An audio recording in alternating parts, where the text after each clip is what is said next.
भक्ति योगी की निर्लिप्तता कैसी होती है, भक्ति योग कैसे निर्लिप्त होता है संसार में सब कुछ करते हुए भी। तो भगवान कह रहे हैं ब्रह्मण्याधाय कर्माणि संगम त्यक्त्वा करोति यः। ब्रह्मण्याधाय कर्माणि संगं त्यक्त्वा करोति यः। लिप्यते न स पापेन पद्मपत्रमिवाम्भसा।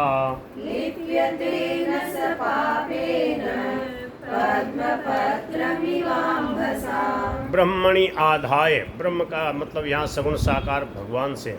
ब्रह्मणि आधाय कर्माणि, कर्माणि ब्रह्मणि आधाय, संपूर्ण कर्मों को भगवान के अर्पण करके, संगम त्यक्त्वा आसक्ति का त्याग करके, यह करोति जो भक्ति योग का आचरण करता है। लिप्यते न स पापेन, सह पापेन न लिप्यते, वह पाप से लिपायमान नहीं होता। कैसे? पद्मपत्रमिव अम्भसा, अम्बसा पद्मपत्रम इव, अम्बसा मानी जल से, पद्मपत्रम जैसे कमल का पत्ता निर्लिप्त रहता है वैसे ही वह निर्लिप्त रहता है। ये मैंने सरल सीधा सीधा अर्थ बताया श्लोक को लेकर। अब इसका व्यवस्थित देख लो क्या है। यह है जो भक्ति योगी कर्माणि ब्रह्मणि आधाय, संपूर्ण कर्मों को परमात्मा में अर्पण करके, संगम त्यक्त्वा आसक्ति का त्याग करके, करोति कर्म करता है, सह अम्बसा पद्मपत्रम इव पापेन न लिप्यते, वह जल से कमल के पत्ते की तरह पापों से लिप्त नहीं होता, उसको कोई पाप नहीं लगता। फिर देखिए मूल श्लोक से देखिए, ब्रह्मणि आधाय कर्माणि, कर्माणि ब्रह्मणि आधाय, कर्मों को भगवान के अर्पण करके, कैसे? संगम त्यक्त्वा आसक्ति का त्याग करके, करोति यह मानी जो कर्म करता, कर्तव्य कर्म का पालन करता है। अब उल्ट दीजिए, यह मानी जो करता हो गया, जो भक्ति योगी साधक कर्माणि संपूर्ण कर्मों को ब्रह्मणि आधाय भगवान के अर्पण करके, ब्रह्मणि मानी भगवान में, आधाय मानी अर्पण करके, भगवान के लिए करके, संगम त्यक्त्वा आसक्ति का त्याग करके, करोति कर्तव्य कर्म का पालन करता है, लिप्यतेन स पापेन पद्मपत्रमिवाम्भसा, सह पद्मपत्र सह अम्बसा पद्मपत्रम इव, वह जल से जैसे कमल का पत्ता लिप्त नहीं होता ऐसे ही कर्म करते हुए भी वह पाप सह पापेन न लिप्यते, पाप से लिपायमान नहीं होता, उसको कोई पाप नहीं लगता। क्यों नहीं लगता? अपने लिए कुछ नहीं करता, उसकी कोई कामना नहीं है, इच्छा नहीं है, भगवान की प्रसन्नता के लिए अपने धर्म का पालन करता है, वर्ण आश्रम धर्म का पालन करता है, पढ़ा देता है, समझा देता है, कोई भी काम होता है उसको कर देता है और कह देता है श्री कृष्ण अर्पणमस्तु, प्रभु आपके लिए किया। तो इससे क्या होगा? वह लिपायमान नहीं होगा।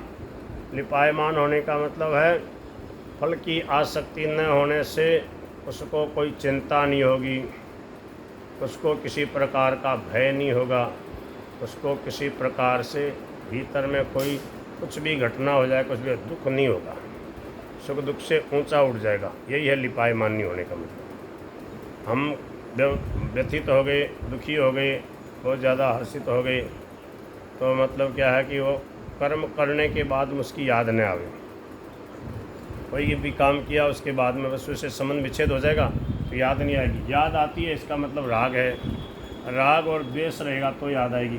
किसी से लड़ाई हो जाती है तो याद रहती है, नहीं रहती है। और महाराज जी कहते हैं खूब सुख भोग पूर्वक कोई भोग भोगे तो उसकी याद रहती है। क्यों? राग पूर्वक और द्वेष पूर्वक कोई काम करेंगे उसकी याद रहेगी।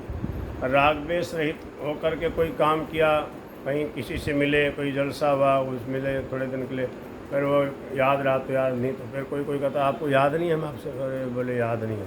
तो सुखपूर्वक कोई काम नहीं किया ना तो उसको भूल जाते हैं। राग पूर्वक द्वेष पूर्वक लड़ाई हुई होगी, उसको देख के बोले ये वही याद नहीं है, उसको कहना नहीं पड़ेगा ये अपने दोनों मिले थे, आपको याद है क्या? क्यों? तो राग द्वेष रहित होकर के कोई कर्म करते हैं तो समझो निर्लिप्त रहते हैं। ब्रह्मण्याधाय कर्माणि संगम त्यक्त्वा करोति यः। ब्रह्मण्याधाय कर्माणि सङ्गं त्यक्त्वा करोति यः लिप्यते न स पापेन पद्मपत्रमिवाम्भसा लिप्यते न स पापेन पद्मपत्रमिवाम्भसा। बोलो देखो, समझ में आया क्या? भक्ति योग है, आप भक्ति योगी हो, कैसे निर्लिप्त रहोगे? कमल के पत्ते की तरह रहना आपको, घर में, परिवार में, इस प्लेट में। कमल के पत्ते की मतलब कमल का पत्ता जल में कैसे रहता है? निर्लिप्त रहता है। उस पर कितना ही जल डाल दो मोती की तरह लुढ़क जाता है।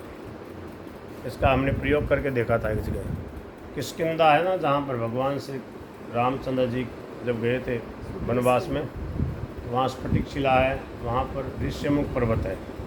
ऋष्यमुख पर्वत के सामने ही, ऋष्यमुख पर्वत के नीचे वहाँ तालाब था, एक पंपा सरोवर, जिसको कहते हैं ना पंपा सरोवर, रामायण में आया वर्णन। हाँ, तो वहाँ पर हम गए, तो वहाँ कमल खिले हुए, ऐसे नहाए तो बड़ी मुश्किल से नहाए, ऐसे बहुत कमल ही कमल खिले हुए। तो हमने सोचा आज कमल के पत्ते की परीक्षा करते हैं कैसे निर्लिप्त रहते हैं। तो हमने कमल के पत्ते को ऐसे ले लिया, उसके ऊपर जल डाला, देखते हैं कैसे निर्लिप्त रहता है। जैसे ही जल डाला मोती की तरह से लुढ़क गया, वो चिपकता ही नहीं, उसके ठहरता ही नहीं उसमें। तो हमने देखा अरे ये है कमल के पत्ते की तरह वो महापुरुष निर्लिप्त रहता है, जल में रहते हुए भी। जल में है कमल का पत्ता, उसके ऊपर जल डालोगे ना ऐसे करके तो लुढ़क जाएगा, उस पर ठहरता ही नहीं, इतना चिकना होता है। तो भक्ति से इतना सरस रहे, किसी भी कर्म को, कर्म के फल को और पकड़े नहीं, इच्छा न करे, कोई कामना न करे, तो कर्म कर दिया। संसार का प्रवास संसार की तरफ, हमारा हमारी तरफ। आज महाराज यही बता रहे थे आधे घंटे, हम प्रभु के हैं, शरीर संसार का, संसार की सेवा में लगा देना, हमें भगवान के भक्ति में भजन में लग जाना। हो गया? एक बार समझाओ कोई इसको।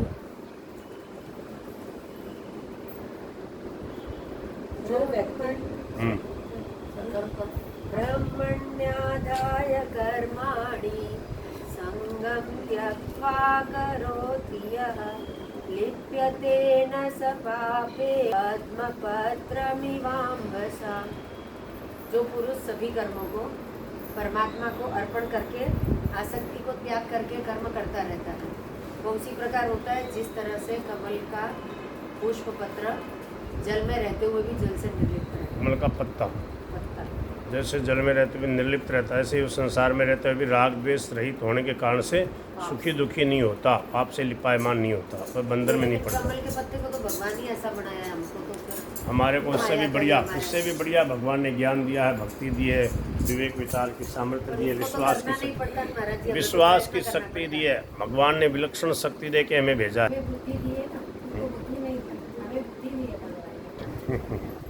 बुद्धि दी है और विश्वास दिया है और सेवा करने की सामर्थ्य दी है, बल दिया, तीन चीज़ें दी है, तीनों योग सिद्ध हो जाते हैं।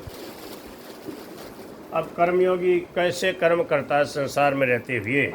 कायेन मनसा बुद्ध्या केवलैरिन्द्रियैरपि कायेन मनसा बुद्ध्या केवलैरिन्द्रियैरपि योगिनः कर्म कुर्वन्ति कुसङ्गं त्यक्त्वात्मशुद्धये। योगिनः कर्म कुर्वन्ति सङ्गं त्यक्त्वात्मशुद्धये। कायेन शरीर से, मनसा मन से, बुद्धिया बुद्धि से, केवल ही इंद्रिय ही अपि और इंद्रियों से भी। योगिनः कर्म कुर्वन्ति, योगी लोग संपूर्ण कर्म करते हैं, पर कैसे? संगम त्यक्त्वा आत्मविशुद्धे, आत्मशुद्धे, अंतःकरण की शुद्धि के लिए आसक्ति का त्याग करके केवल कर्म करते हैं। केवल ही का मतलब ममता रहित होकर केवल कर्म कर देते हैं और बदले में कुछ चाहते नहीं। केवल ही शब्द है वो ममता रहित का होने का वाचक। कायेन मनसा बुद्धिया, क्या लिखा है? योगिना है, योगी लोग संगम त्यक्त्वा, आसक्ति का त्याग करके, केवल ही, केवल ममता रहित, इंद्रिय ही, इंद्रिय शरीर मन, इंद्रियां शरीर मन बुद्धि के द्वारा आत्मशुद्धि, अंतःकरण की शुद्धि के लिए ही कर्म करते हैं। योगिना कर्म कुर्वन्ति संगम त्यक्त्वा आत्मशुद्धि। हो गया?